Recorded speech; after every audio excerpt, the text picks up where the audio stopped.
For 15 long years, the historic stone mill at the edge of the valley kept the heartbeat of a family alive. While the world outside rushed into a digital, concrete future, Eleanor stayed behind. She was 58, but her eyes held the timeless depth of the valley itself.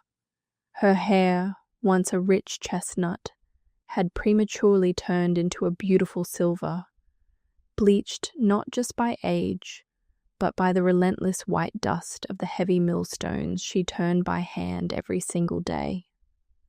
Eleanor's sacrifice was quiet and absolute. When their mother passed away, her younger brother David packed his leather suitcases and chased the flashing lights of the city, building a ruthless career in corporate real estate. Eleanor, however, chose the path of devotion. She stayed to care for their ailing father, whose mind and body were slowly fading like a candle in the wind. Her days were an endless cycle of heavy labor and caregiving. She lifted heavy sacks of heirloom wheat, her hands becoming permanently calloused and stained with the earth, while spending her nights holding her father's trembling hands through the dark storms of his dementia. But on his lucid days, the old man would look at the ancient wooden water wheel and whisper, "This place has a soul, Eleanor. The modern world knows the price of everything, but the value of nothing. Keep the wheel turning, my beautiful girl." Eleanor poured her entire youth into the dust of that mill, believing that loyalty was a currency that never devalued. The winter wind was howling the night their father finally closed his eyes for the last time. Eleanor sat by his side in the silent dark, weeping over the loss of the man she had protected for over a decade. The grief was still heavy in the air when David arrived the following morning. He didn't arrive with tears. He arrived in a sleek black SUV, accompanied by two sharp-faced corporate lawyers. Before the funeral shroud could even be fully prepared, David sat at the worn wooden kitchen table, refusing to drink the tea Eleanor had brewed, and slid a crisp, clean document across the table.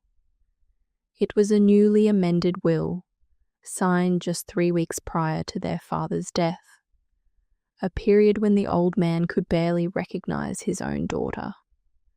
Eleanor read the cold legal text, and her heart shattered. The entire estate, the historic stone mill, the valley fields, and the ancestral family home, had been transferred completely to David's development firm. Eleanor was left with nothing but a minimal legal stipend and her father's broken, scratch pocket watch. David leaned forward, adjusting his gold cufflinks. "Let's be realistic, sister. You're getting older, and you've spent your life covered in flower dust. This land is worth millions, and it's time to turn this decaying old heap into something modern and profitable." David didn't wait for the mud on their father's grave to dry. 1 week later, the heavy yellow bulldozers and demolition crews arrived at the valley gates. David had announced his grand vision. The historic mill and the family home would be entirely demolished to make way for the Gilded Valley Resort, a luxury, high-end boutique hotel for the city's wealthy elite. Eleanor was given exactly 48 hours to vacate the property. With absolute heartbreaking dignity, Eleanor did not scream or beg. She quietly packed her few belongings, a few vintage dresses, her father's pocket watch, and 3 small burlap sacks containing the very last batch of heirloom flour she had milled before the water wheel was stopped forever. As she loaded them into her old truck and started the engine, a loud metallic crash echoed through the valley. The demolition crew had pulled down the timber roof of the historic mill. It collapsed in a massive cloud of white dust and splinters. David stood nearby, wearing a hard hat and checking his smartphone, completely indifferent to the destruction of his family's history.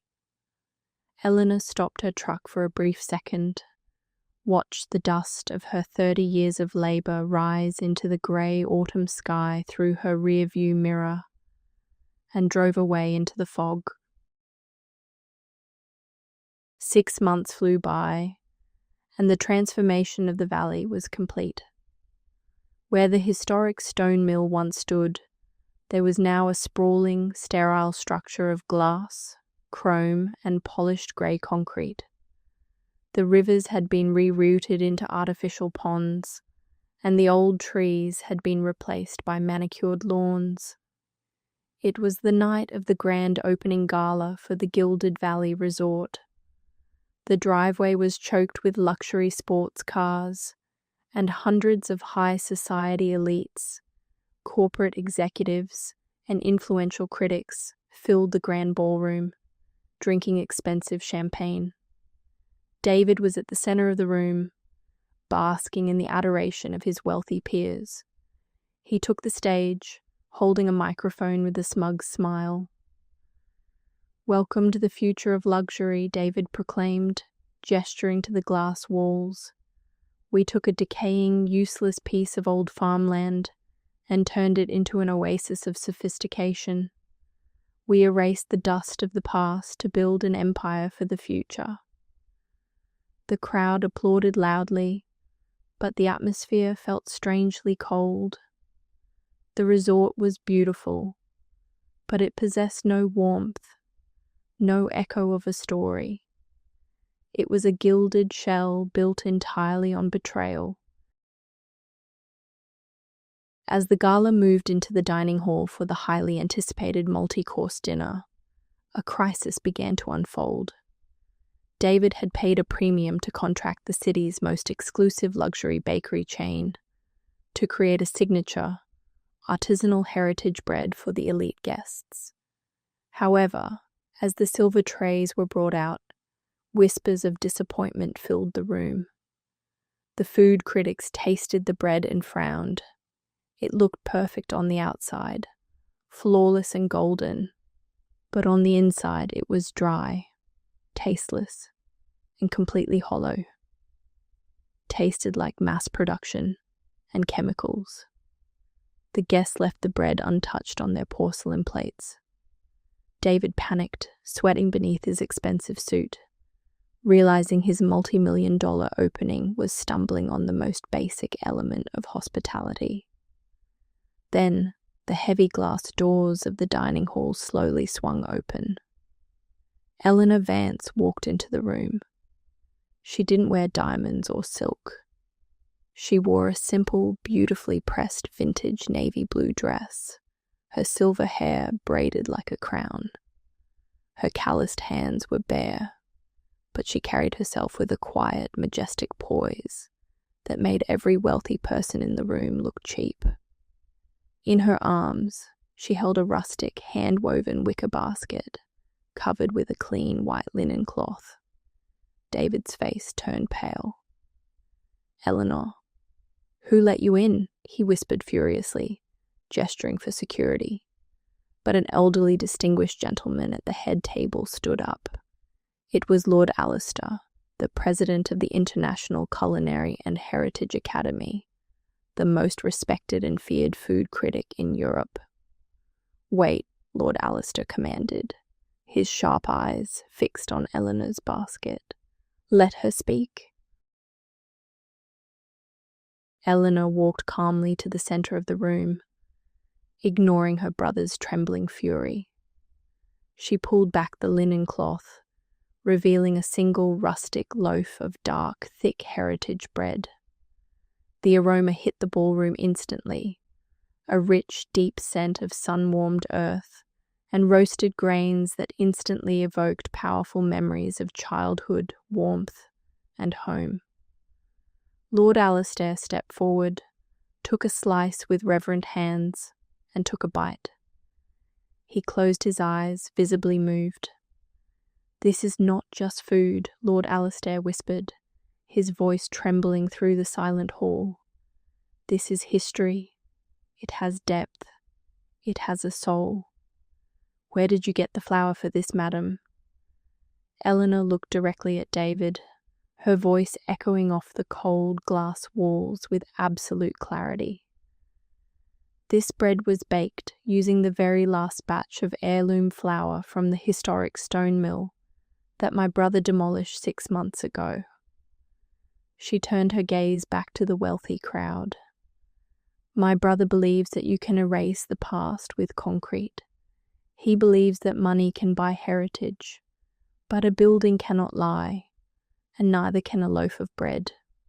You can destroy the timber, David. You can evict your own family, but you cannot purchase the soul of the earth. You built a palace of glass, but your guests are starving because the foundation of your empire is built on nothing but unparalleled ingratitude." The impact of her words was absolute. Lord Alistair laid his napkin down on the table, looked at David with utter disgust, and said, "A resort that destroys its own heritage has no future. This place is empty." He walked out of the room, and within minutes, the elite critics and wealthy guests followed him, leaving the grand opening gala completely deserted. Within a year, the Gilded Valley Resort filed for bankruptcy. David sat alone in his empty, silent concrete palace, ruined and bankrupt. Meanwhile, far away on the opposite ridge of the valley, Eleanor stood outside her small, beautiful new cottage. She pulled a fresh, golden loaf of bread from her stone oven, breathing in the crisp, honest air of the mountains. She smiled at the sunrise, knowing the ultimate truth. You can demolish a building, but the power to create will always belong to the soul.